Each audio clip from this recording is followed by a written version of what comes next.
Hello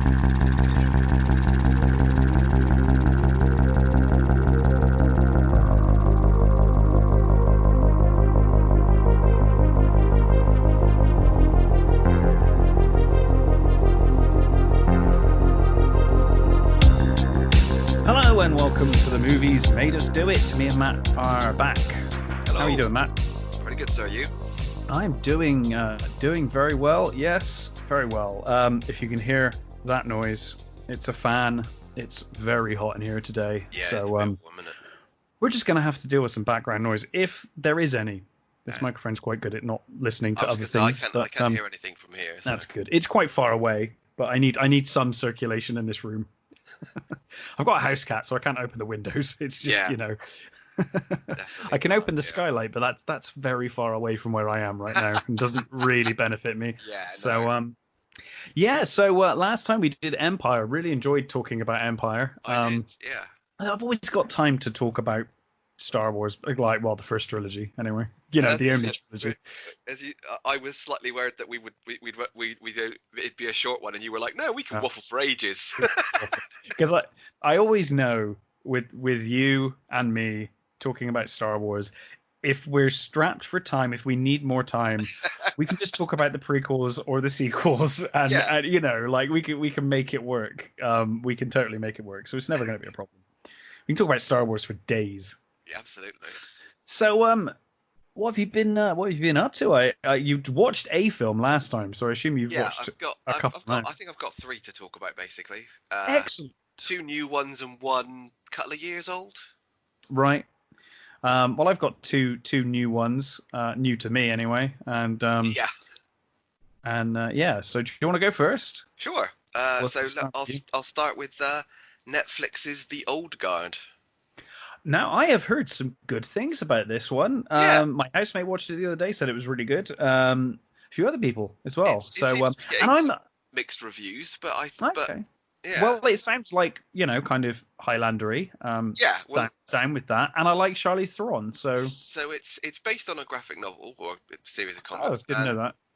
It's Charlize Theron, Kiki Lane, Matthias. I'm gonna mess his name up. Scheutznertz. Don't worry, there's already a name I've got written down for the movie I'm reviewing, and I'm gonna butcher that. Marwin Kenzarai, I think it's already. Mm-hmm. Lucas Martinell, and also Chiwetel Ejiofor, who's in it, and the bad guy's played by Harry Melling, who I think was Dursley in Harry Potter. Oh, okay. Yeah. And it's directed by Gina Prince Bythewood, who previously did Love and Basketball, which apparently is really good, but I've not seen. And I've heard that, which I have seen. I remember it being quite good. So it's basically about a group of mercenary group, who are all immortal, basically. Yeah. So you've got Charlize Theron, who's playing Andromeda or Andy, and she's the leader. She's been around long enough to have a really old timey name, but she shortened it to Andy. Andy, yeah. Yeah. She's she's probably about at least 2,000 years old. She is the Ramirez of this group. So, she's the Ramirez. She's the Sean Connery of this group. So you've got she's this sort of Andromache of Scythia, I think it is. Mm-hmm. You've got Matthias, who he's playing Booker, who I think he's the youngest. I think he's Napoleonic. He's a French Napoleonic guy. And then you've got these 2 really cool ones. It's Joe and Nikki, who are Crusaders, and they were on separate. They were on the opposite sides. Oh, nice. Okay, so now they're on the same team. Yeah, but presumably with a lot of banter. They're also a couple. Oh wow! Okay. And although some of these in movies you find these when they got like these sort of gay couples, they sort of feel a bit forced. This feels like a genuinely sweet couple. I like the backstory there. I really like that, and also they've had a long time to overcome their differences. Exactly. Yeah. They've sort of, basically they've killed each other at least sort of like 3 or 4 times. So right. you know, over the years, over the sort of the Crusades and things. Mm. And Chiwetel Ejiofor is playing this guy who's sort of hired them on a couple of occasions. And then, obviously, at the beginning, not really much of a spoiler, but he basically double crosses them. And then it goes into this sort of there's a new immortal has just turned up called Nile, and she's this soldier. I think she's in Afghanistan or somewhere in the Middle East, and she dies. And they all kind of have like a vision of her. They all sort of see her dying, and she sees them. So, and even though they've been double crossed and they're sort of kind of in hiding, and he goes to find her to sort of like bring her in, as it were. And I really quite enjoyed it. It's got some really nice little ideas in it. It's not like the most original of things, it sort of riffs on a number of different stuff, but I think overall the majority, almost everybody in it is great. Yeah. With the exception of the main bad guy, who is hammy as fuck. He's really pantomimey. He's basically the head of this pharma corporation who has seen them all die, as it were, and get back up, and obviously wants them to take them apart and see how they tick and use them in, like, medicines and things. Sure. Don't obviously no spoilers, but do we know why they're immortal, or is it just random? No, I don't think it ever tells you. It just basically they one day they die and they get back up. I think I prefer that. Yeah, I do too. Because most reasons you're going to give are going to be bullshit. So, exactly. Yeah. Which is why I think it worked so well in Highlander 1 before they tried no to explanation for it. They just were. And they added. I always thought that the addition of this fear of fighting on holy ground and stuff was like, I really like that, because it was like, well, they don't really know. No. And they're assuming it's God, or they assumed it was God back in the day, and now they still follow those traditions just in case, because they're not quite sure, because they are immortal. That's kind of magic, but we don't want an explanation. Don't tell us. They just are. What I like about that is, even the Kargan doesn't do anything on the church. No. They're all like, no. I mean, he's a prick in the church, but he doesn't kill anybody or do anything bad in the church. He certainly pushes his luck, but he doesn't. Well, he tries to goad Connor into attacking him, doesn't he? Yes. Yeah. And then obviously Connor doesn't take the bait. But I like that. So they don't explain that. That's good. So this guy's trying to basically they say that at some point they just stop being immortal as well. Oh shit. So okay, that's a little worrying. Yeah, there's no sort of explanation for it, or why, or when it's going to happen. Okay. But sometimes they just one day they just stop healing. Well, that's good as well, because that does mean there's a little tension there. It's a little more tense, and they're not just walking around. Yeah. Sponging bullets. They're like, oh, we do need to be careful, because maybe this next bullet's the one when I don't wake up. Yeah, and at the beginning they're all very sort of world weary and that, because they feel like they've been trying to make a difference. Not sort of like full on doing stuff, but like in the here and there do some good to try and make the world a better place for thousands of years. And basically they've seen that shit's just getting worse, and Andy's really sort of like we're just not making any fucking difference. It's pointless that So you've got that like nice little tension as well going through it. It kind of loses it towards the end. It sort of doesn't, just goes into a little sort of cliche story with the farmer stuff. But having said that, I didn't mind that so much. I think it worked overall anyway. It was still in a really enjoyable sort of like romp. Things I didn't like, other than the bad guy being a bit too pantomimey, was Yeah. the fight scenes. Now, annoyingly, Oh, that's a shame. no. See, this is the problem. The fight scenes are really, really good. You can tell they're choreographed really well. However, the camera work is a little too Not shaky and shaky too and close up. I hate Yep. that. And Especially because normally you assume that they've only done that to hide bad choreography. yeah, no, It's a real crime. and that's what's worse about this one is clearly you can see that they're doing Yeah, it's really good. good stunts and really good fight.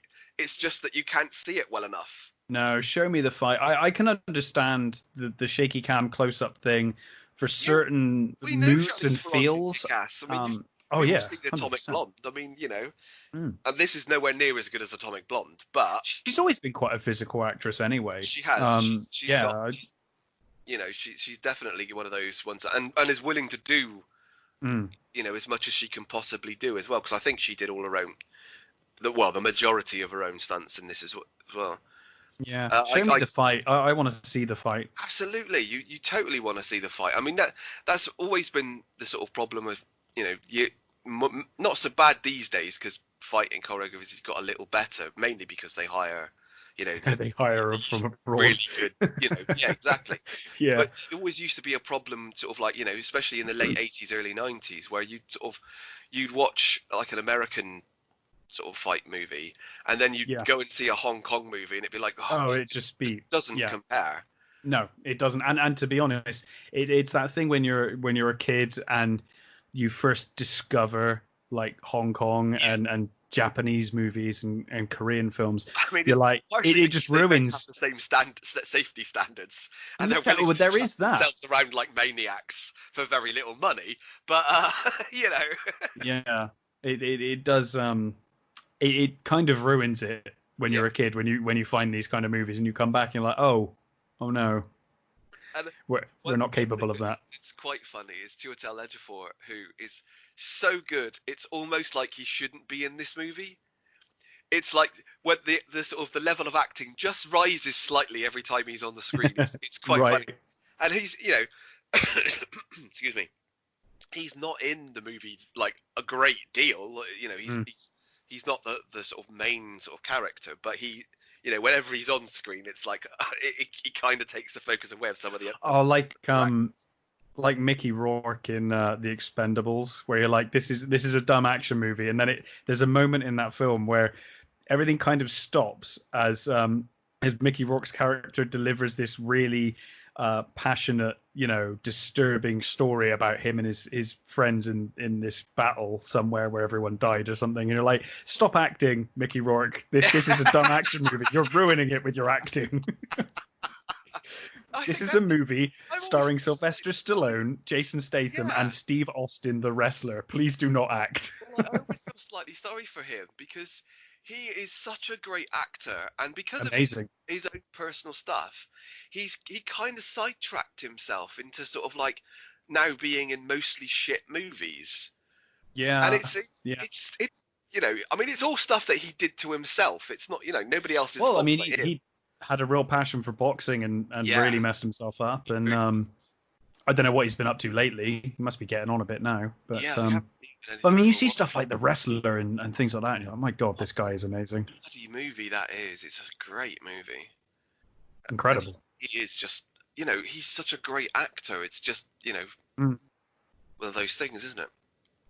Well, this sounds like quite an interesting movie. It's like I said, it's not the greatest movie ever, but it's if you want a nice, enjoyable, slightly sci-fi-ish action movie, only sci-fi in that it's got immortals in it.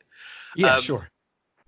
I think you could do worse than this. It's really enjoyable, and I think they spent a little money on it, and it looks nice. Sometimes it does veer into sort of TV movie territory, but I think that's only really when the main bad guy is sort of around. And the young actress who's playing the new immortal, Kiki Lane, she's I've not seen her before, and she's really quite good. There's a really good scene where Andy has picked her up, and she's taking her on this sort of Russian cargo plane Right. to where they're hiding out, sort of thing. And obviously she doesn't want to be there. And there's a fight scene on the plane, which is really good. It's a really, really good fight scene. Nice. And she, she's really good in it. So yeah, there's some really nice moments, and I'd be really happy to see a sequel. I think there's definitely Address a few of the problems, and yeah, I think there's definitely room for a sequel. I think there are 4 graphics. I think so. There's stuff to do, and obviously Charlize Theron is great anyway. So she's always watchable. I think she is. She's generally always good in any. I can't think of a movie I've seen Charlize Theron in. Certainly not in recent years where I thought, oh, she was awful. She's usually, even if it's an awful movie, she's usually pretty good. Yeah, and I haven't seen Bombshell yet, but I want to look. It's on my list. Yeah, but the last thing I saw, I think, was Long Shot, which was really, again, that's a funny comedy, and she was funny in it. Well, that's the thing. She's got a lot of range as well. She really has. I mean, have you seen Tully? No, I haven't actually. That's really great. She plays this mum who's just like at the end of her tether, and she hires a nanny, like, who just sort of, she kind of turns up from nowhere, this nanny, and she sort of kind of reinvigorates her. But obviously there's more to it than that, and there's some very odd sort of, there's some questionable stuff happening, and like, this is quite odd, but it's really good, and it's really quite funny, and there's some really nice little bits in it. And even funnier than that, and really dark, is young adult. Yes, yeah. When she plays this writer who's like a really horrible person, and she's good at being a villain. Yeah, she's really good at being a villain. She goes back to her school reunion with the express purpose of breaking up her old boyfriend from his marriage, and she's really horrible, but she's really good in it. And Patton Oswalt, who plays her like only friend in it, he's really good as well. It's a really good, and it just shows what range she does have. She's got terrific range. Yeah, absolutely. So yeah, I think it's kind of it's worth it just for her and Chiwetel Ejiofor, really. Yeah, it's one I've been tempted to watch actually. I saw it there and I was like, shall I watch this? And I ended up watching something else yesterday instead. So I'm kind of glad I did now because you've seen it. So yeah, well, I'd be interested to see what you thought. I will probably watch it this weekend, I think.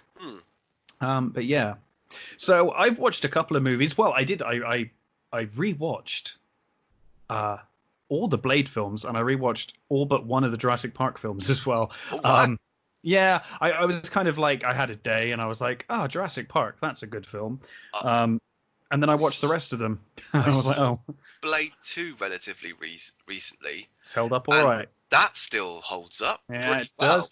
So Jurassic Park surprised me. The first one. I think the first one's great. Everything else is shite. Pretty much.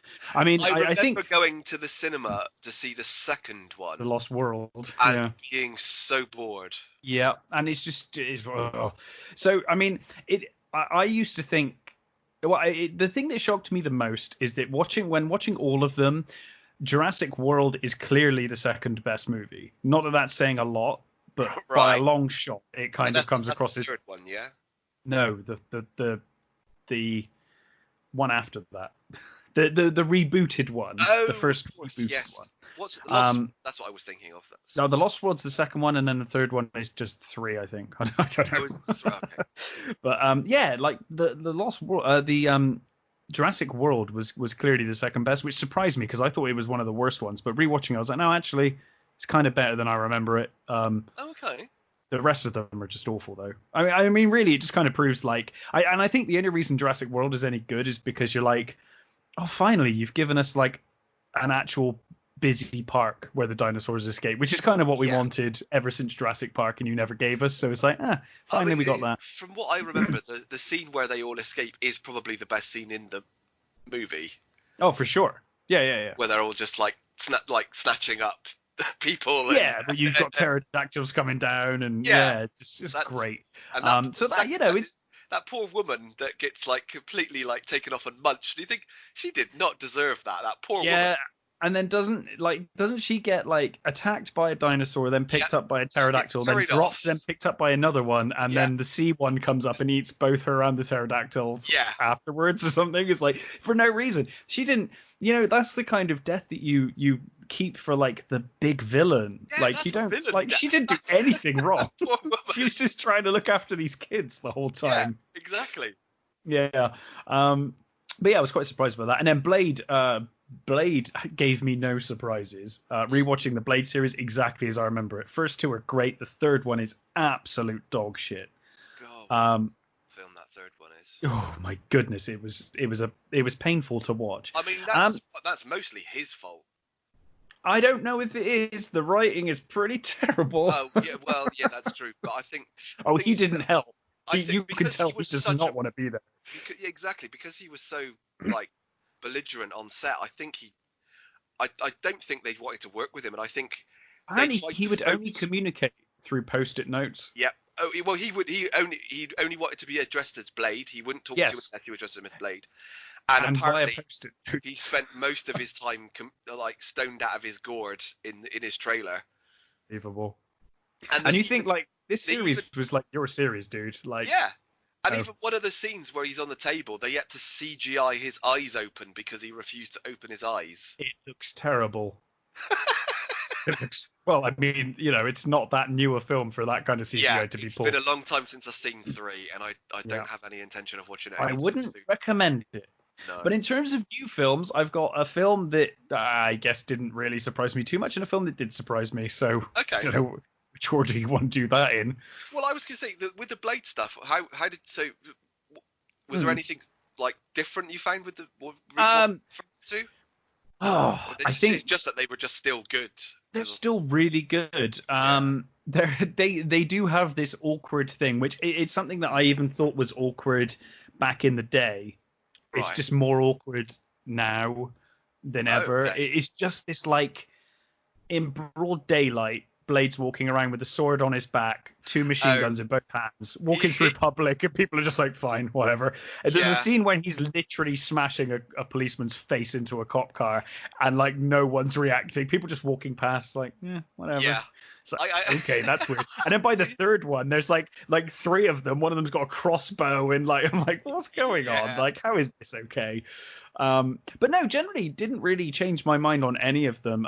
The only thing I would say is I would absolutely love it if they took the time to go back and redo the CG for Blade 1, because that film looks terrible. The CG looks awful now, but it's still a great movie, and if they could just touch it up, it would make that movie great. I agree. That would be nice. I don't know if they'd ever do it, but it would be nice if they did. I'm guessing they probably won't, because I think Marvel are going to want to push their own Blade series now, and they're not going to touch that because of the new stuff. But yeah, I really enjoyed rewatching them. Certainly the first 2, really good fun. Yeah. Yeah, really good. Always weirds me out that Cat's in Blade 2. Can never take that character seriously. Which ever. One? In Blade 2, he's one of the vampires, isn't he? The Cat from Red Dwarf. Oh, of course, yes, he's one of the Blood Pack, isn't he? Yes. He's one of the Blood Pack, and I'm like, well, I'm not taking you seriously. I always quite like that. I also thought it was quite funny. It always just makes me laugh when they take his mask off. I'm like, oh, it's the Cat. Because he's got the pointy teeth still as well. It's like he is the Cat. It is just Cat with American accent. It is quite pretty weird. Much, and like less silly hair. There is a lot of weird stuff with that group as well. It's like they get these really cool suits and they only wear them at the beginning. Yeah. And you think, well, what? You've got these perfect suits that save you from all the like the sunlight and all that stuff, but then you just sort of don't wear them. What's the point of that? And like the word gets around about Blade helping the vampires really quickly, apparently, because he agrees to help them. And in the next scene, he's literally in a nightclub and no one's reacting to him. And I'm like, dude, in the first movie, when he walked into a vampire nightclub, like people shit themselves. And now he's just stood there, people dancing around him. It's like, okay, apparently it's fine now. But yeah, great movies, man. Great movies, those first 2. And I think the first time I actually saw Luke Goss like proper doing really, he is fantastic in that. It is Luke, or is it Matt Goss? I forget which one it is. It's Luke, isn't it? In the second one. I think it's Luke. I want to see Luke. He's great though. Yeah, you're right. He's amazing. And obviously Del Toro loved him because he used him again for Hellboy 2 as well. So. Yeah, and Perlman. I mean, when you know when you're good is when Del Toro reuses you. Yeah. It's like, I'll find a role for you in all of my movies. Yeah, wherever it happens, it'll be yeah. And pretty much. I mean, Ron Perlman's turned up in most of his more recent movies.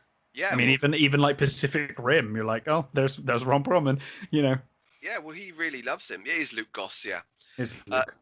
Yeah, he absolutely adores him. He says he's like one of his favorite people. So. Yeah, totally. Seems like a nice guy. And an amazing actor. So. Yeah, and I think he was in the first Del Toro movie I saw as well, which was Kronos. Oh, I love Kronos. That's a great movie. Great. Yeah, interesting choice to direct Blade 2, but he did a really good job with it. Yeah, he really did. I wonder if that's what gave him the taste to then do Hellboy. Mm. He was like, this comic book thing, it's kind of for me. Yeah. Well, I think he loves anything with monsters, so it completely appeals to him. And he does where the monster is the good guy, because he's always, he loves Frankenstein. Like Frankenstein's one of his favorite things. I'd love him to make that movie. That would be a movie I'd watch. Yeah. Just to see Del Toro's take on it, and just be like, dude, do not be in any way beholden to previous movies. No. I just want to see what you want to do with Frankenstein. Just go. I think he probably would be influenced by the 30s one. Yeah. But other than that, I think he would totally do his own thing with it. I'd love to see it. You look at the Shape of Water. It's basically fantastic. Creature from the Black Lagoon. It is his version of Creature from the Black Lagoon. I love that movie. That's a wonderful, beautiful movie. Great movie. Anyway, we should probably talk about films that we've seen recently. I guess I'll start with the one that's not so good. I mean, not that that's surprising in any way, because obviously it wasn't going to be Oscar-winning performances. Yeah. But me and by the way, me and my girlfriend are now engaged. We got engaged on our anniversary, which was very nice. And to celebrate in the evening, we were like, what should we watch? And I was like, well, remember that film that you laughed about and said, oh, we should watch that when it comes out? Well, I found it on YouTube and you can watch it for free. So it's free everywhere. We ended up watching Killer Sofa. Killer Sofa, directed by Bernie Rao, starring Jed Brophy, Jordan Rivers, and Pimio May. That's probably butchered, but I tried my best. Okay. So the poster kind of sold us. We were like, this poster looks amazing. And then the trailer looked quite humorous. And we were like, oh, cool. I quite like, possessed inanimate object movies anyway. Like I love Christine and I love, Vampire Motorcycle, that kind of stuff. I'm like, it looks like fun, So the basic premise is that a killer sofa becomes enchanted or lustful for a girl, and starts killing people out of crimes of passion. Anyone that makes advances on her, the sofa tries to do away with. So it's like what was that one with the computer in the 80s? That there was one like that, similar, like with a computer that the Hardware. No, that's. No, it doesn't matter. I'll try. That was about a computer that's in love with a girl. Yes, it was. This one was about a girl who's in love with a boy.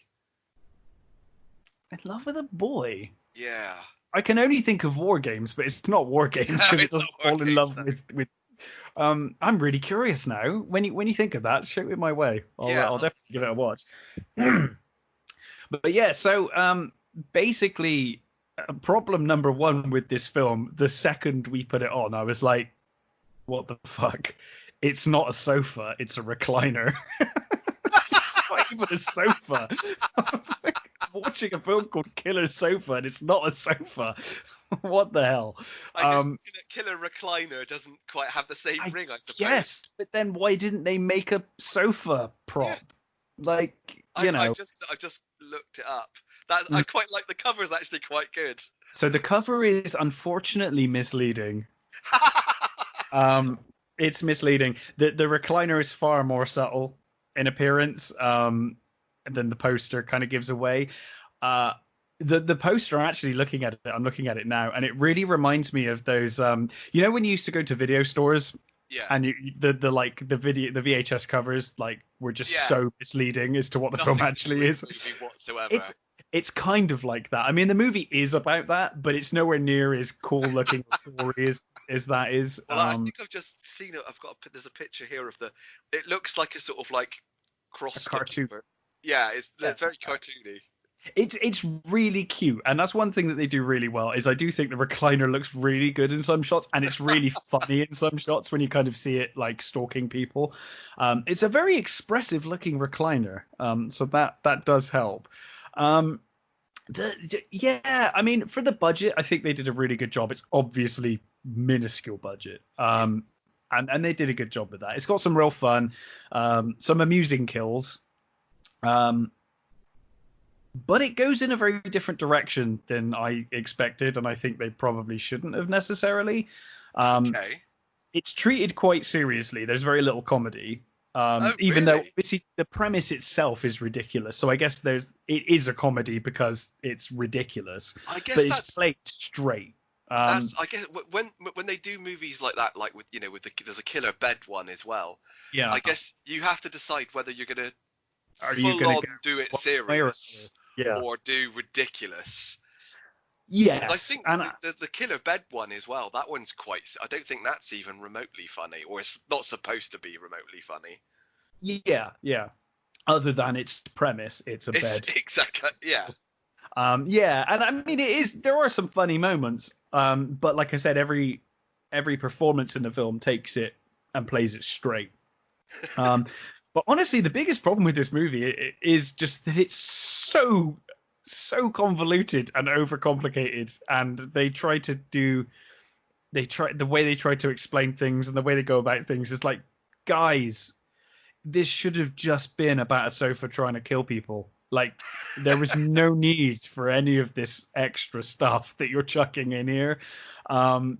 It's fun, and I'm not going to shit on a movie that was really low budget. It was good fun. I had fun watching it. I would say not a big fan of the ending. Could have done with more gore, and I think it becomes way too convoluted for its own good. But it's fun. Okay. So Killer Sofa. It's for free on YouTube or Amazon Prime or anywhere. If it's free on YouTube, I might give it a go. It is worth a shot. I mean, you'll see what I mean. It gets to a point where like this seems very convoluted for what is effectively a very simple premise. Should have just stuck with it being a sofa trying to kill people, or a sofa that's in love with a girl and tries to kill people. I think that's the thing. I guess people may actually really enjoy it if this is the kind of movie you were looking for. I was looking for an over-the-top, ridiculous comedy, horror comedy. So that's kind of probably my issue. Maybe if I go back and rewatch it one day, knowing what it's doing, then I might not be, I may enjoy it more than I did. But I did enjoy it. It's got some moments in it for sure. Okay. So what else did you watch? And we'll get back to my other one in a minute. So one that I watched, which was an older movie, came out in 2018. Okay. But I think it's just come on to Amazon. So is Tag.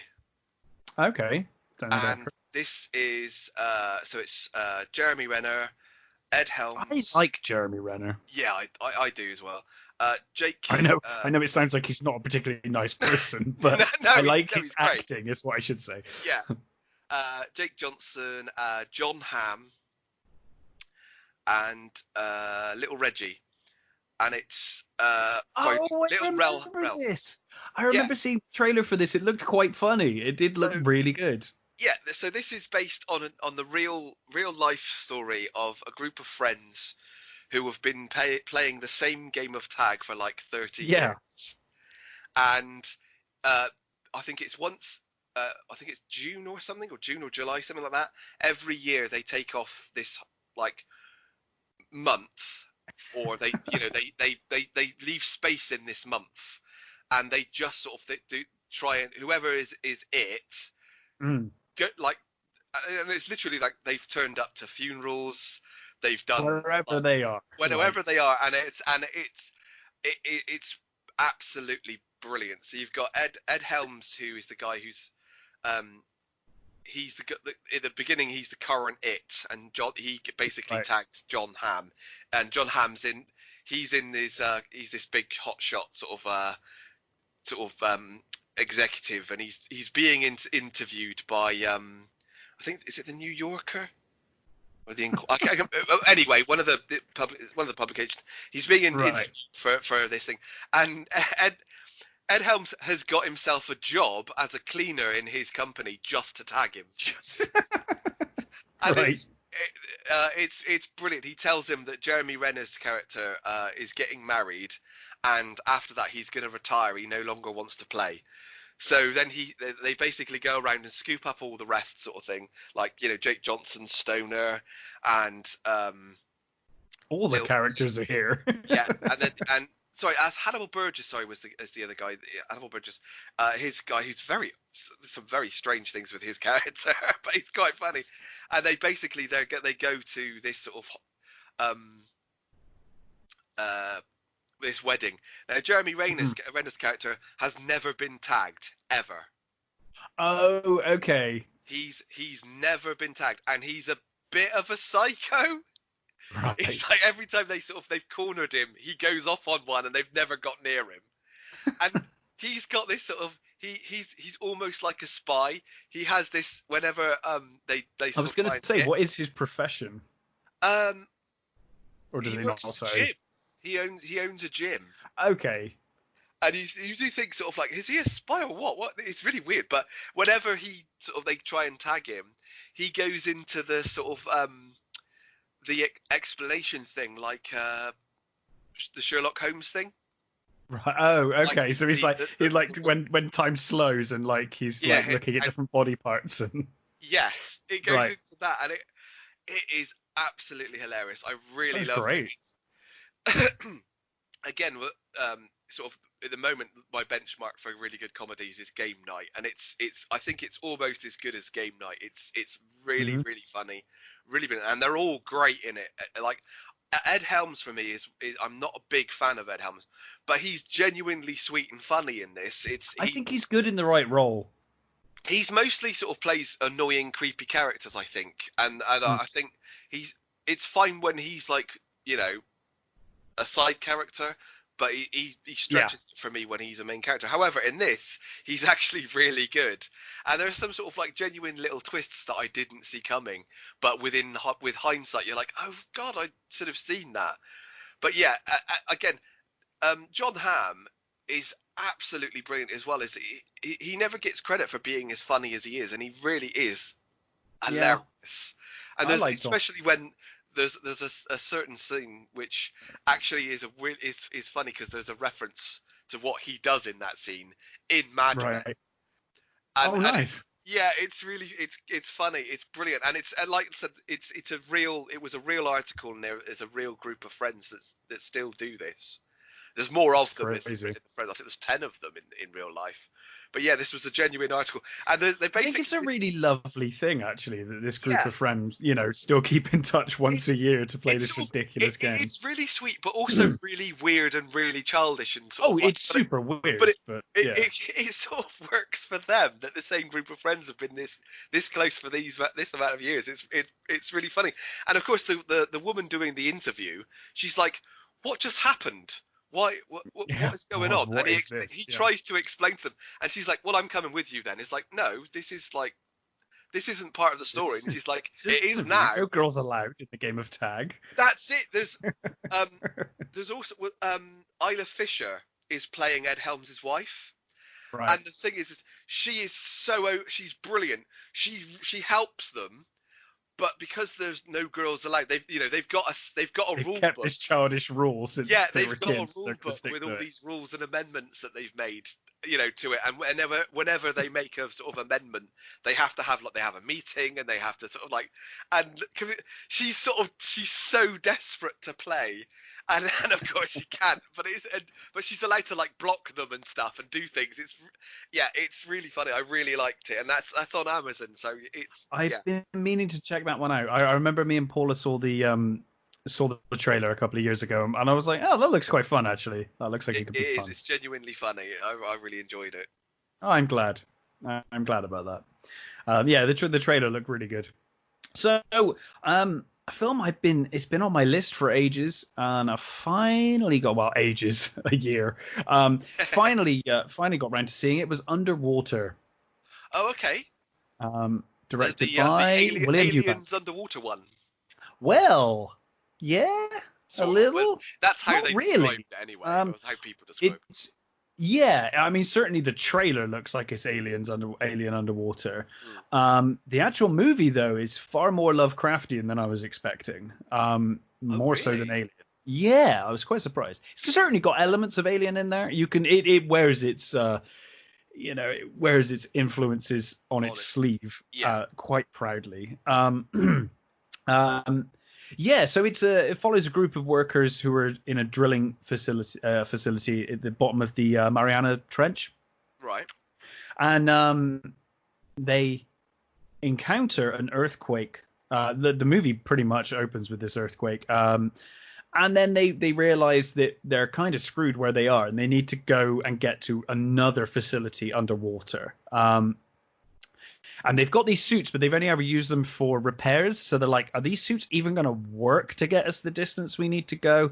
And they work out that they probably can. But then they encounter some hostile creatures that are attacking them in the water. And it kind of goes from there. And I don't want to say too much, certainly not about the ending, because it gets really fun. I was quite surprised the direction this movie went. I would say, initially it opens with Kristen Stewart, who is really good in this movie. I actually really liked her in this movie. Starts with her. She is a genuinely good actress. She is. She gets a bum rap. She does for the Twilight movies. Same as Patterson. Yeah. And they're both good actors, and she's really good in this. But it did open with her giving this kind of contrived monologue, and I was like, oh no, it's not going to be one of these movies. But it's not at all. It's not at all. It very quickly that stops almost immediately, and we get on with the film. And then there's one monologue right towards the end which I didn't mind. It was fine. But the opening one, I was like, oh no, not one of these movies where you're going to be monologuing the whole way through. No, it wasn't. It was just the opening, and it was fine. So a massive earthquake. And they decide they need to get to this other facility, and it's just about them trying to survive underwater with these hostile creatures. And then it kind of builds. The build in this film is tremendous. The creature designs not terribly original, but very cool. Very nicely lit and hidden. I think it hides the budget very well. Like, they don't show too much, which I think, to be honest, is the best policy anyway. I think even if you've got the budget, leaving more to the imagination is better. Look at Jaws. I mean, Jaws worked so much better because the shark was broken. Yeah, pretty much. It's so much better because most of it is left up to your brain. Absolutely, and this film does a lot of that. I mean, obviously, being so deep underwater, it's very dark. So you see flashes of things, and certainly at the end, you see like bits and pieces. And I think they show just enough to kind of get your imagination going, and I really like that. Thought the designs were great. They're not terribly original, but they're fine. The pacing is tremendous, really fast paced. Like it literally, it felt like it was like I was watching it for half an hour. It went so fast. I think it's only about an hour and a half, but it is a really, it's a really pacey movie. It doesn't outstay its welcome at all. Honestly, surpassed my expectations, I would say. I'm a big fan of Lovecraftian horror, and I think there's a lot of Lovecraft certainly towards the end of this movie, which I really enjoyed. It's got T.J. Miller in it, and he is being T.J. Miller, but he is dialed down. Like he's dialed down to where I could bear him. Well, he's actually quite. I quite like him in the Deadpool movies because he's fine in the right movie.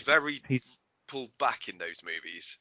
He's fine in the right movie. He's great in Deadpool, and he's fine in this. Like, he's not too T.J. Millery, because T.J. Miller is just T.J. Miller. It's the same as like hiring Nicolas Cage. He's just Nicolas Cage, and you can get varying degrees of Cage, and you get varying degrees of Miller, and he's fine in this. When he first showed up, I was like, oh no, T.J. Miller.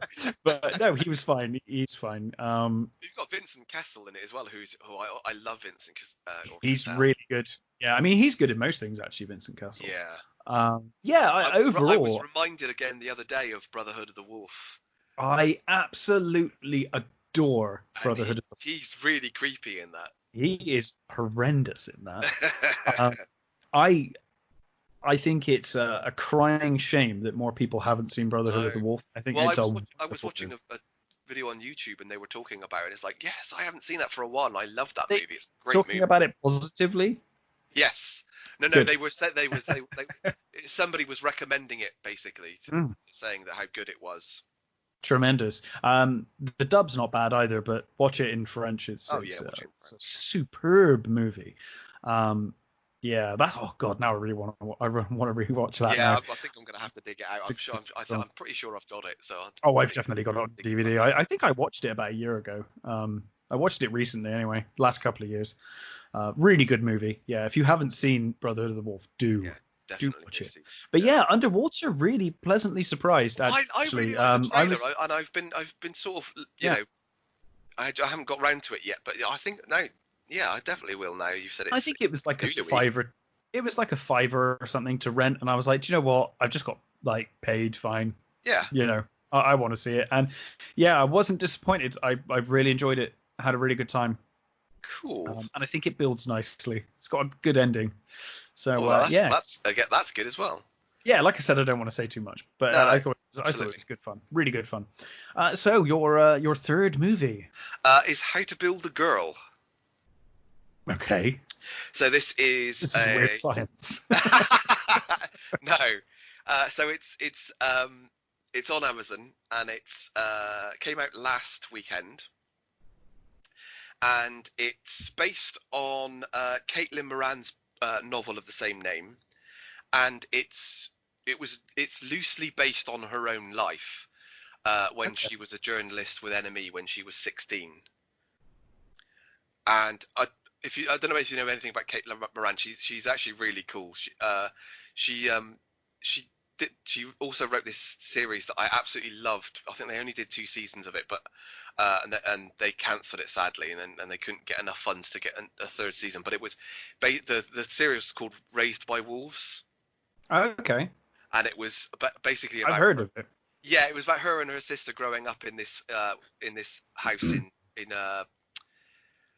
Wolverhampton, and how they were like basically homeschooled, and there was like there was like 8 of the kids, right? And their mum is like really so it's kind of the same sort of thing, but slightly different in this because it's slightly more fictional. But so it's Beanie Feldstein who was absolutely fantastic in Booksmart, and she's Jonah Hill's sister.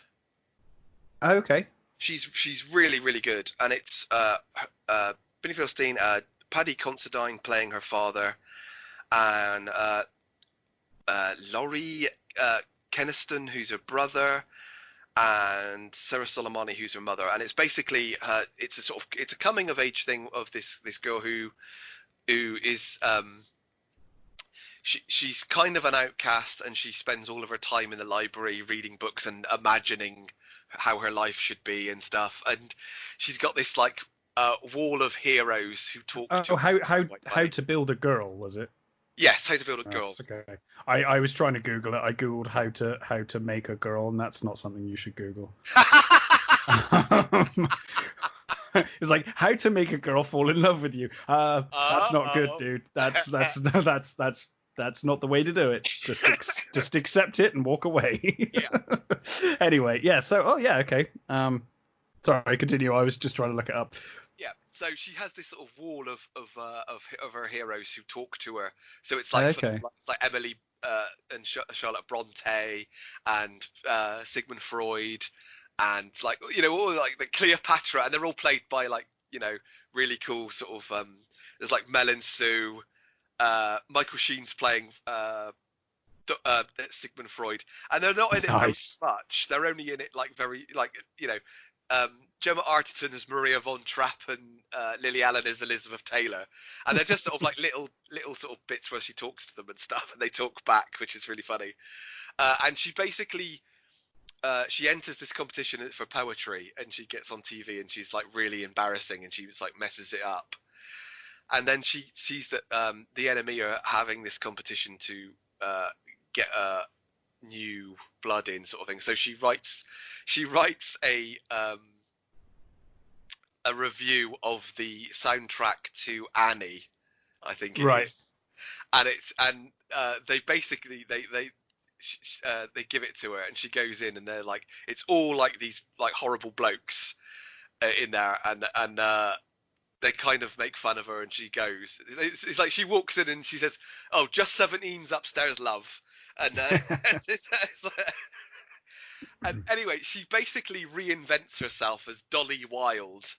She sort of dyes her hair and wears this sort of like these like outrageous outfits and a top hat, and she sort of reinvents herself and basically starts reviewing things really nastily, and she gets sort of reputation as this, like, you know, says it as it is, brilliant sort of like bitch.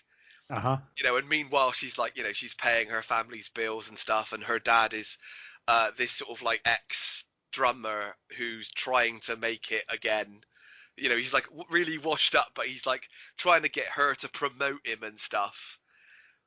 And it's a really nice sort of well sort of looked at coming of age thing, and it's, you know, obviously it's slightly fictionalized, but it is like more of it is true than.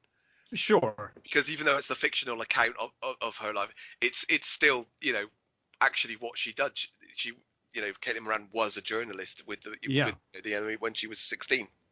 I might have to give this a watch. I've not seen Beanie Feldstein in a movie, so. I think it might still be on Amazon. See Booksmart as well. That's really great. That's another coming of age one. I think that's better than this. Okay, or maybe I'll start there. Booksmart is slightly better than this, but it, you know, it's a really nice, solid, like coming of age thing. And Beanie Feldstein is fantastic. She completely carries the movie, and Elfie Allen is playing this sort of Welsh singer who she sort of she goes in interviews and falls in love with, and there's some genuinely funny dialogue. There's a bit where he has a quote from he makes a quote from Rolling Stones, and she doesn't get it, and he says that's the Rolling Stones, and she says I was on the list in the library for getting their best of album, but I was 36th in line, so I haven't got round to listening to it yet. He said, but you can quote who is it? He says it's like you can quote like the Iliad, and she's like, yeah, but no one was waiting for that. It's a hell of a read as well. Yeah. I mean, if you rent the Iliad, it's going to be a while since that one till that one comes back. Yeah. And she's obviously like, you know, she's read all these great books, and she's really sort of right. So she's read all like the great books of the world, but not very good on pop culture. Yeah, and she obviously she learns as she goes, and you know, as it progresses, you know, things turn and you know, as these things do, and she realizes that she, you know, maybe she's gone too far, sort of thing, and maybe she, you know, it's really funny, really good. I really liked it, and you know, if you want a really well made sort of coming of age thing, you could definitely do worse than this, because it is genuinely funny, and you know, feels a little cheap sometimes, but you know, it's okay. Sometimes I think the music's not used as well as it could be. It's early 90s stuff. I think it's set 92, 93, something like that. Right. So, but I think it could have used the music a little better. But what it does use, it uses quite well. So I really liked it. That sounds really cool. I will definitely give that a look. So, any news? Anything else going on? I keep, I think news sites are suffering from the same thing we are, where there's just not much around or happening, and it's like, nothing's going on. Because that's all they can do at the moment. Yeah. I mean, I know we lost John Saxon. Yes, I was dead at 83. John Saxon, 83, and yeah, fantastic actor. Amazing actor. Weirdly enough, I'd actually rewatched Enter the Dragon a couple of weeks ago because it turned up on Netflix. I think it's on Netflix now. Yeah. And decided to give that a rewatch. And he's great in that movie. One of my, my favorite, his villain roles are some of the best. Like for Battle Beyond the Stars, and he was Overdog in Adventures in the Forbidden Zone. Oh yeah, he might have been actually. Yeah. It was, yeah. I mean, like, Death of a Gunfighter, Nightmare on Elm Street, New Nightmare. Yeah, of course, the Nightmare on Elm Street. He was her dad. Yeah, he was great in those movies. He's in Tenebrae as well. Which one? The Argento movie, Tenebrae. Ah, yes. And Black. I think he's in the original Black Christmas, isn't he? I think. Yeah, I think so. Yeah. I haven't watched Black Christmas for a couple of years now. Yeah. I like the original Black Christmas. I've not seen the remake, but I hear terrible things. So maybe I'll treat myself to that one this Christmas. But yeah, a terrific actor. Really, really good actor. And we should also mention Olivia de Havilland as well. Oh yeah, of course. Yeah. Do you know it's been a while since we've done the last one, hasn't it? Because we missed a weekend. Yeah, so she was 104. That's a hell of an age. And I think she's probably, other than, I think she must be the last of the great Hollywood people now. I was just thinking that. I would assume so. Is Kirk Douglas still around? I forget. Is he? No, didn't Kirk Douglas? He died recently, didn't he? Yeah. So yeah. Well, did he? Let me just look that up. I'm sure he died like recently, but. Yeah, he died 5th of February, 2020. I was going to say it was relatively soon. Because I think we said that about him at the time, if I remember rightly. So yeah. Well, she was in. I love Errol Flynn movies, and she was in. Some of the best. Some of the best with him, and they had genuine, chemistry. Really great chemistry in those movies, and I believe. John Huston and Errol Flynn fought over her as well, which is quite funny. They genuinely had a genuine fight over her, I think.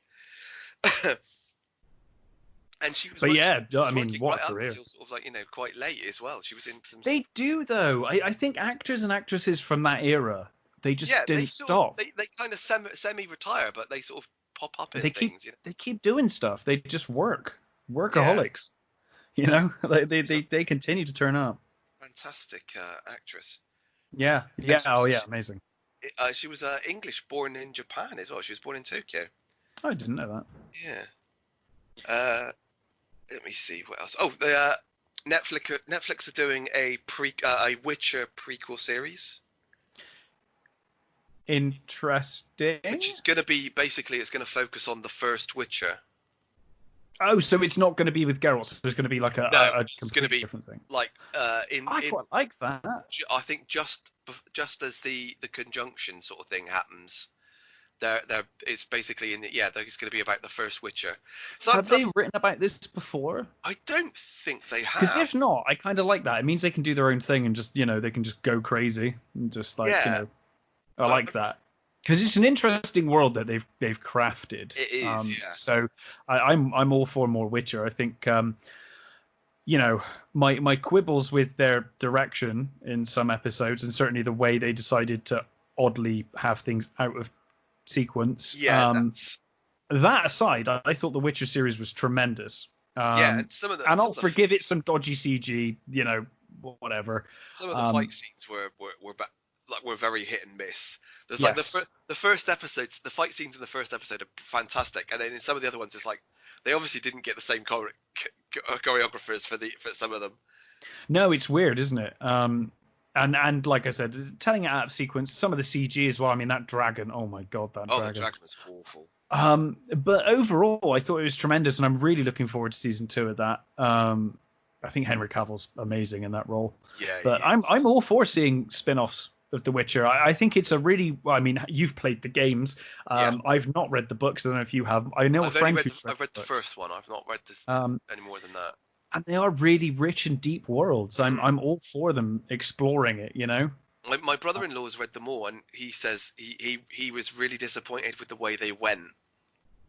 Oh, interesting. My friend didn't mind it, oddly enough. He really didn't like the direction they went in the end. But I like I said, I don't want to spoil it for anybody's, but it does sound a bit odd what they do. But I think I was kind of expecting that anyway. Okay. So at some point I will get round to reading them. I've got a couple of them. It's on my list, but yeah. like my fucking reading list is longer than anything. You know, like my list of things I should read or want to get round to reading is just like unlimited. So I'll add them somewhere in that pile. But I mean, you know, I'm never going to read them, to be honest. There's so many things I want to read, and you know, but yeah, hopefully one day. But yeah, I'm all for them going back into that universe, though. I think it's a tremendous world that they've built. Yeah. I'm all for it. I think most things have been put back again, haven't they? There's, yeah. Most, you know, I think Tenet's been pushed back, which was kind of the. I think that was everyone's barometer was Tenet. So as soon as Tenet got moved back, everything else got moved back, well, and they were like, "Oh no, move back." Bill and Ted 3 is sometime this year, apparently. Yep. Disney's completely taken Mulan off the release dates and pushed everything else back. So at this point, it's, you know, they're just keeping them back and they're just not releasing them. And you know, the New Mutants thing as well. That's becoming annoying now. It's like, for fuck's sake, just put it on streaming. Let us watch it. New Mutants is just like, at this point, who cares? I mean, the only reason I want to watch it is that new trailer is great. I know, but to be honest, at this point, I want to watch it. I just wish they would put it on Netflix or something. The only reason I want to watch it is because it's been so fucking long, and honestly, it's never gonna match the bloody hype and the length of time that we've waited. I mean, I don't think it was going to be terribly good to begin with. You know, when you delay, because there was delays even before all of this and before the merger. I mean, it must have been a real bag of shit for the amount of changes they made originally. It's got such a great cast that I just want to see it now. And concept, turning it into a horror movie. I was so on board with that. But the longer it's waited, the more I'm like, oh, I need to see it. I will definitely. I know. It's like, and it's the last of the old, you know, X-Men. And who stuff, knows? isn't it? So wouldn't it be wonderful if it's amazing and they just went out on a really big high? That would be great. That is my that's kind of my hope. That is, you know, I don't see it happening either. But I kind of hope that it is, you know, because the comics are fantastic. The New Mutants comics were fantastic. I never really read them. They were great. They were such a great team because they were all real young youngsters, and they all like had great characters. They were all like had their problems, and it was a really nice. Really, I can't remember who wrote them now, but the early ones were fucking awesome. Yeah. Maybe I'll give them a read as well. Add them to the reading list. Yeah. Comics are a lot faster to read, so. Yeah, that's very true. You can get through comics in no time. But yeah, there's not an awful lot of news or things going on. What did you think of the Bill and Ted 3 trailer? I really liked it. So did I. I'm kind of hopeful for it. I saw a great terrible comment. Woke nonsense, but I don't think it is. I thought it was the trailer was funny, so I don't think it was woke. I don't think it was woke. Well, I don't think it was, but I think a lot of people are. I think people are going to assume that it is that because of the Dalton things. And I don't have a problem with it. As long as it's funny, I don't care. Yeah, I don't care. As long as it's not preachy and which I don't think it's going to be. I don't think it will be. I mean, their daughters end up in hell and they're like behaving exactly like that. I think it looks really funny. And I think it's good that they've got kids and like responsibilities and things. And I think it's great. I love the couples therapy thing. It's brilliant. Oh, that was great. We're a couple of couples. I saw a wonderful exchange on Twitter where someone had just commented, you know, the standard thing of like, Bill and Ted 3 looks absolutely terrible. Yeah. And someone commented underneath and they were like, yeah, they're both of the other ones were terrible as well. That's what makes them so good. That's why we love them. It's like, hey, you don't think they were trying to make fucking Shakespeare here, right? You realize that they're kind of, I mean, there's no way they made the first two Bill and Ted movies without, they were intentionally bad. Yeah. They're intentionally hammy and cheesy and They're awful. Like that was movies. That's the point. Like it's like that's the point. And it's like, okay, Bill and Ted 3 is a piece of shit, fine. But then why are you even watching the third one? Because like you must have known that from the first. You either like Bill and Ted or you don't. I mean, exactly. You know what you're getting yourselves in like, for. really, I can't. You should not be. If you haven't seen but the other two Bill and Ted movies, why the fuck are you going to see Bill and Ted 3? And if you have seen them, presumably you think they're crap as well, because they are. That's the point. Like they are crap. They're intentionally that way. Like get with that kind of humor or don't watch them. You know, like some people are just a lost cause. It's like no one's forcing you to watch this stuff. No. But yeah, I think it looks great. I'm assuming they've got Rufus's daughter. I'm assuming that's who was instructing them this time around. I think so. Yeah, I think. I hope they do George Carlin. I hope they have a nice tribute there. It's George Carlin's daughter, so. Was it his actual daughter? That's tremendous. I think so. I think I know she's got a part in it, so. That's great. If that's who they've got, that is tremendous. I really hope, because for me, Rufus was such a big part of that series. It is going to be hard without Carlin, but I just hope they have a nice tribute to him in the movie. But I think it looks great. It looks really like almost everybody else is in it. I know. Death's in it, which is fantastic. And the dad's still there. So I couldn't believe the dad was still in. My housemate was like, "Whoa, I thought he was dead." I was like, "Oh, he's still around." Yeah, that looks great. I think it looks really fun. I hope, I don't know how, but I hope somehow we get Station as well. I'd love to see Station. That would be great. Again. They might, you'd hope that he would at least make an appearance, wouldn't you? Well, he's one you don't even need to cast or anything. Just make the Muppet puppet again if you haven't got it. Yeah.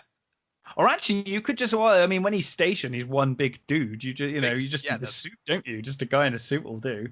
Yeah. But yeah, I'm really looking forward to it. I think it looks fun. Apparently coming out in 2020. I feel like every movie trailer now should just be like coming whenever. This time, hopefully. It should just be like in brackets. Unless it's going to be on a streaming site, it's like when it shows up, it shows up. Bill and Ted feels like it could happily fall onto a streaming site, to be honest. Yeah. Yeah. I mean, I don't know whether that's what they'll do, but it certainly doesn't feel like it's cost the kind of money. I would definitely pay a Woman tenner for Bill and Ted. That's for sure. Take my money. Yeah, for sure. Please Having said that, if they put it in the cinemas, that might be the film that get me back in the cinema. Yeah, maybe. Sure as hell not going to go to. I'm sure as hell not going to go to see fucking Inception. Like I love those movies. Like they're on about King of the. No, Inception. They're putting Inception back in theaters because they're desperate for things to watch in the cinema because no one's going to the cinema. So money, I can't remember how much money it is now, but did you see how much Tenet. Money... I'd see Tenet in the cinema. I would definitely. See how much money Empire made the other week? No. They put Empire back out and it made shitloads of cash. Did it? Yeah. Interesting. I mean, I'm just at that point where I'm like, there are so few films that I already own that I would go to the cinema for at this point. Yeah. I can't justify it. I just can't. They've put the Star Wars movies out. They've put the indie movies out, and I would be tempted to see like Raiders in the cinema. The Raiders. Because I never saw Raiders in the cinema. And that's the thing. Most films I've seen in the cinema, like even films that I missed the first time around, like The Exorcist or Alien. Yeah, but they re-released them. They've all come out. Yeah.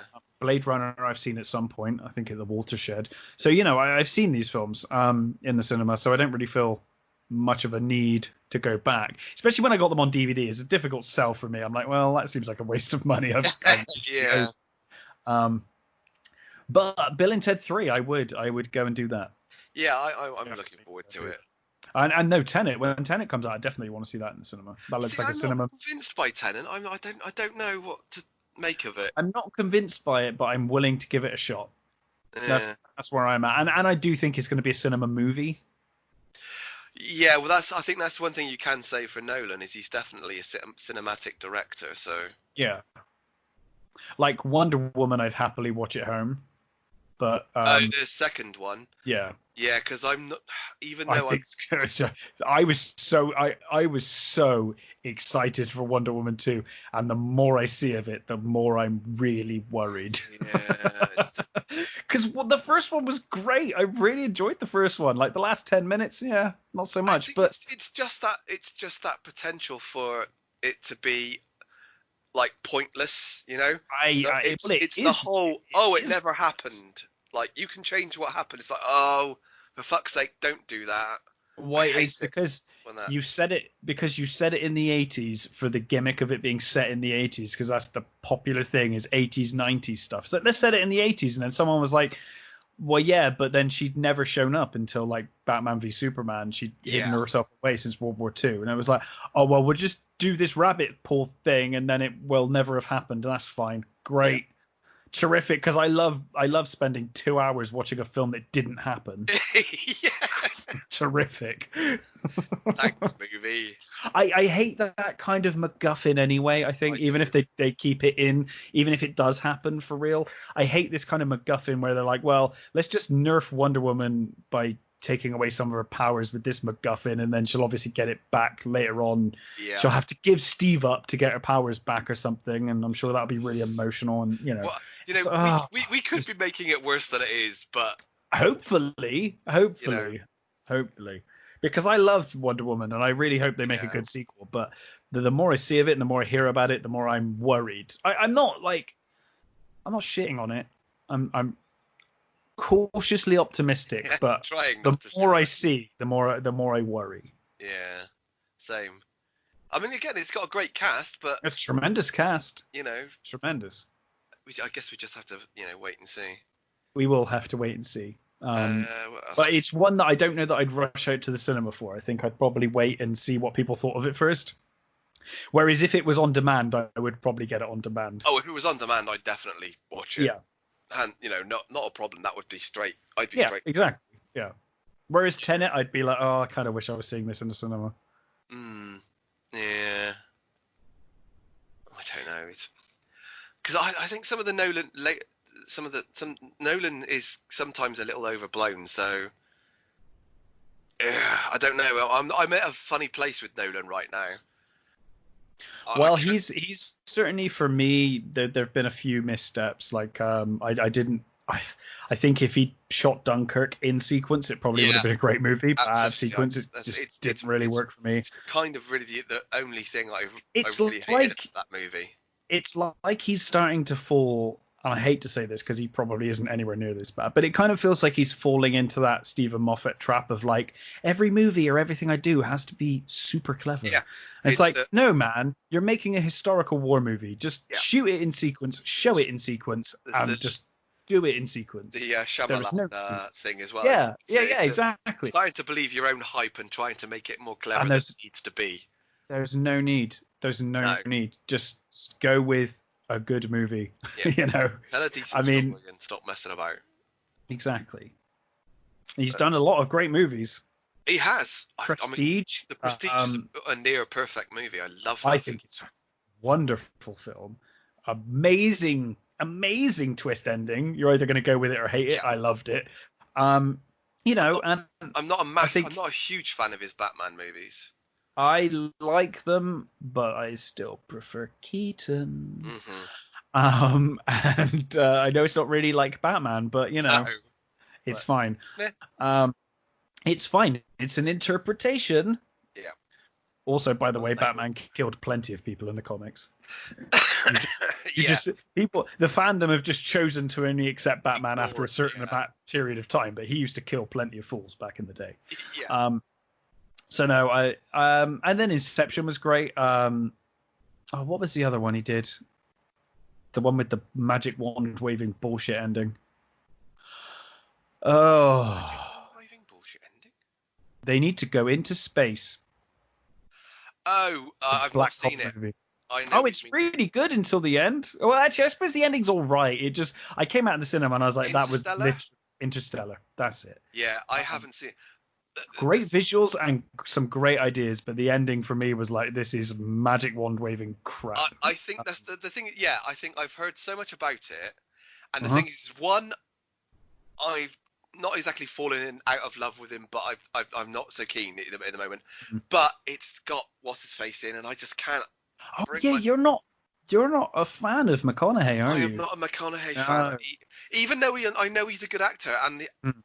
he's in I great think stuff. I True think he's Detective become is a good actor. True Detective is a fucking phenomenal series. That The first first season, one. the first season Yeah. is absolutely phenomenal, and he's great in Killer Joe, and he's a Mm. great, genuinely a great actor. But there's just something about him that I cannot stand. It's funny how you get that sometimes with actors, and there's no reason for it. No, there They're like genuinely is. they're perfectly fine. I just hate them. Okay. Him and Gene Hackman, I just can't stomach them. There's Yeah, I something about remember them that that really makes conversation. me. I just don't like them at all. I like Gene Hackman as well. Again, I he's a like great both. actor, but there's Yeah, something about him that's always put me off. and that's fair enough. Each to their own. I'm trying to think if there's any actors like that for me, and I'm sure there are. They're just not coming to my mind at the moment. Where I'm like, I hate that guy, even though he's not done anything Yeah, bad ever. there's, Yeah, I don't know, I think but yeah, fair enough. for a long time, McConaughey was just this mumbling personality that was just in movies for no reason. I think, He's and become a great he actor. seemed to be getting he seemed to be getting work just because of his charm, which used to drive me insane. Yeah. But he has stepped up and he's turned that around. But still, I couldn't bring myself to watch Interstellar. No, that's fair enough. Like I said, it's I mean, far I'm from. sure when it's on like Film 4 at some point, I'll catch it. Mm. But I'm not going to go out of my way. No, and fair enough. I think that's fair enough. So I think that's probably about it. I don't think there's an awful Well, lot of news. a couple of good trailers though. The Sputnik one. Oh, Sputnik! I think I texted you about that. Yeah, you Sputnik. did. Yeah, I'd seen it not long Oh, before. I assume you had seen it. I just had to text you to tell you how much I liked it. I was like, What oh, a Sputnik great looks looking film. amazing. And I presume it is Yeah, Russian. I presume it's a Russian assume movie. so. Yeah, I assume so. It was subtitled, wasn't it? Yeah. Well, I'm they assuming should so. certainly speak in Russian. Yeah, I think it looks amazing. Looks absolutely Yeah. amazing. Really liked that. I thought that was a fantastic trailer. I'm really looking forward to seeing that. I'd actually forgotten about that one, but yes, I'm very excited for that. I saw the trailer for the new Simon Pegg Frost thing Yeah, called what is it called? I don't think it's called either. Truth Seekers, Truth which I thought Seekers, was yeah, quite funny. I did that. looks good. Yeah, I thought that looked quite good. I'm looking forward to that. Was there anything else? Oh, I saw the trailer for the American version of Utopia, Oh, and I was a bit, I've not seen okay, that. not sure about that, because I think the thing is I think they only made 2 seasons. Annoyingly, they cancelled it too early. But that series is absolutely fantastic. Have you seen Utopia? No, I haven't. No. It's a Channel 4 series. It was fucking awesome. It's about a bunch of people who meet up because they love this comic book which this guy wrote that sort of like seems to suggest the apocalypse and things. Right.